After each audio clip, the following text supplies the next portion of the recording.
चक्रवात यास पश्चिम बंगाल और ओडिशा में तबाही मचाने के बाद अब झारखंड, बिहार और उत्तर प्रदेश की ओर बढ़ता चल रहा है।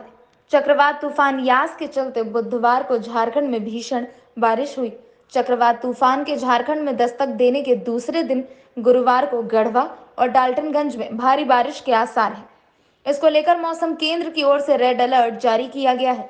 गुरुवार को राज्य के सीमा क्षेत्र मैथन पूरी तरह से अलर्ट हो चुका है। नाव चालक को भी कहा गया है कि इस तूफान में नाव बंद रखने तथा डीवीसी के प्रबंधन सत्यव्रत बंदोपाध्याय ने कहा कि सभी तरह से हम लोग अलर्ट है और चारों तरफ कोई भी मुश्किल का सामना करना ना पड़े, इसलिए हम लोगों को जो भी जरूरत हो उसकी सुविधा प्राप्त करेंगे।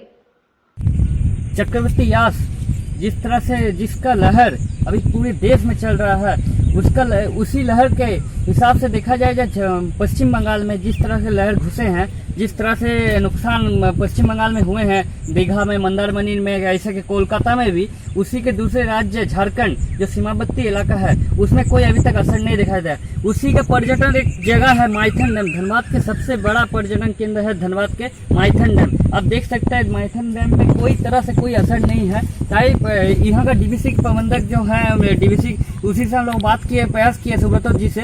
सुब्रत जी एक ही कहा है, झारखंड में भी डीवीसी की तरफ से जो भी व्यवस्था हो हम लोग कर सकते हैं, हम लोग कर लिए हैं। अभी यास के लिए लड़ना है तो हम लोग जिस तरह से जो व्यवस्था हो हम लोग की तरफ से हम लोग करेंगे।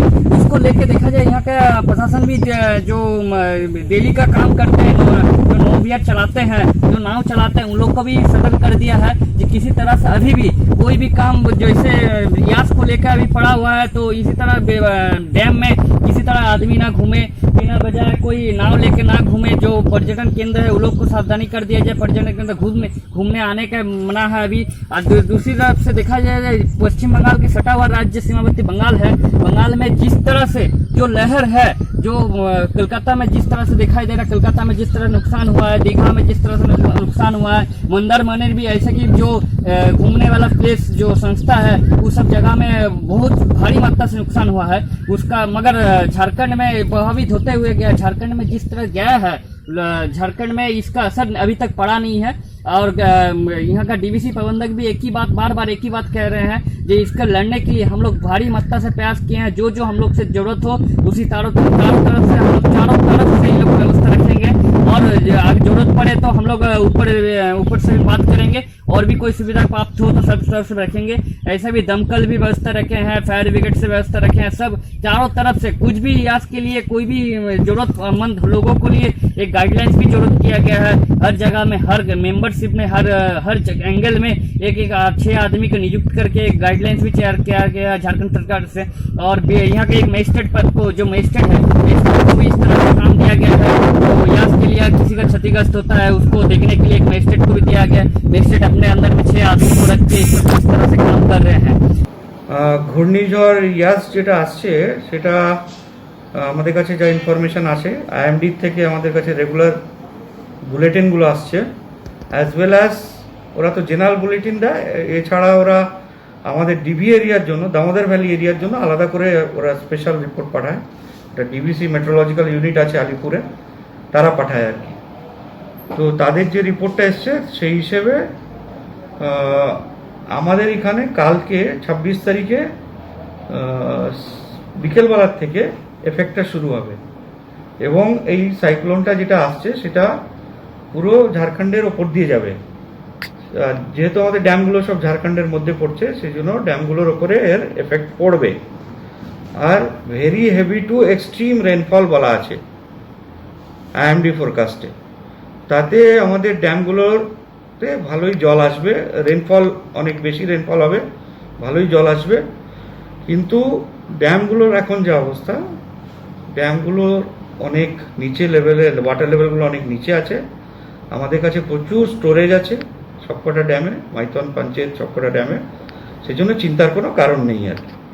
আমরা এই ফ্লাডটা এই সাইক্লোনটা 2 দিন এফেক্টিভ থাকবে, আমাদের এখানে হয়তো 3-4 দিন অবধি জল আসবে, 3-4 দিন, সেটা আমরা ভালোভাবেই অ্যাকোমোডেট করে নিতে পারবো আর কি। আর আমাদের প্রিপারেশন হিসেবে আমাদের সমস্ত প্রিপারেশন নেওয়া হয়ে গেছে। আমরা কন্ট্রোল রুম যেটা 1 জুন থেকে শুরু হয় মনসুনে, সেটা এখনই খোলা হয়ে গেছে। প্লাস আমাদের এখন ওই স্যাটেলাইট কমিউনিকেশনের থ্রুতে ডাটা আসে রাউন্ড দ্য ক্লক, প্রত্যেক ঘন্টায় ঘন্টায় ডাটা আসে, যেটা এখানে আসছে আমার সামনেই আছে, এবং সমস্ত ডাটা আমার কাছে রাউন্ড দ্য ক্লক আসছে।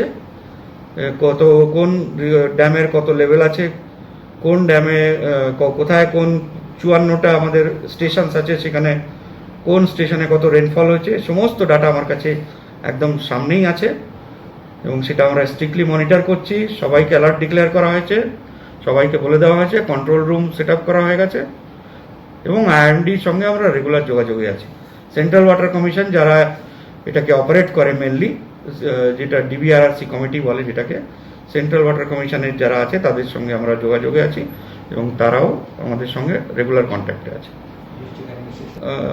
অত মানে বিশেষ চিন্তা করার কারণ এখন নেই, কারণ এখন আমরা খুব কমফোর্টেবল পজিশনে আছি স্টোরেজের রেসপেক্টে আর কি।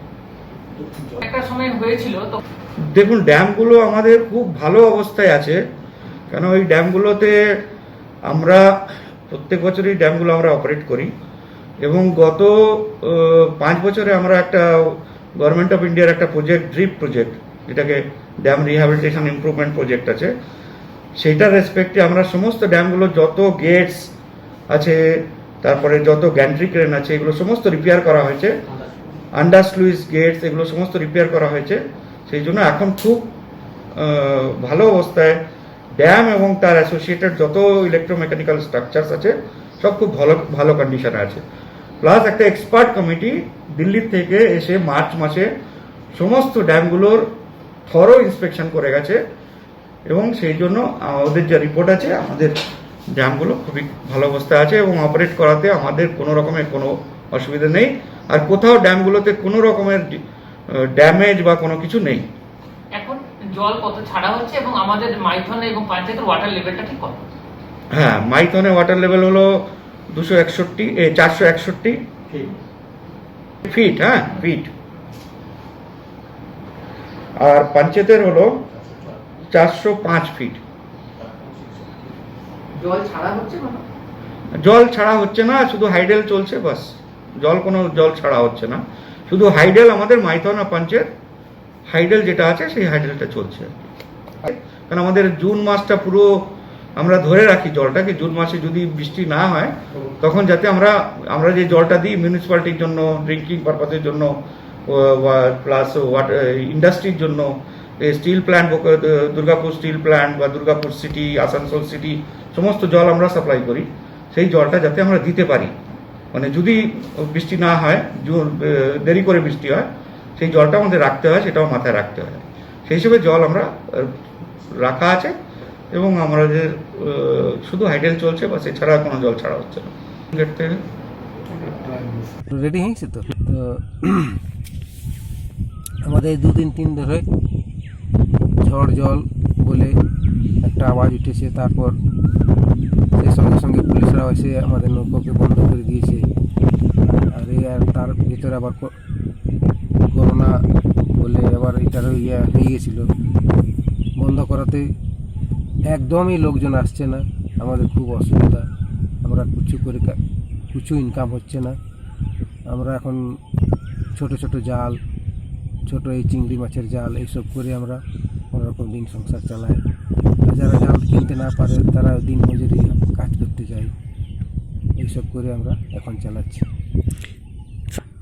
সরকার থেকে এখন আমরা কোনো পাইনি, কোনো দেয়ও নেই।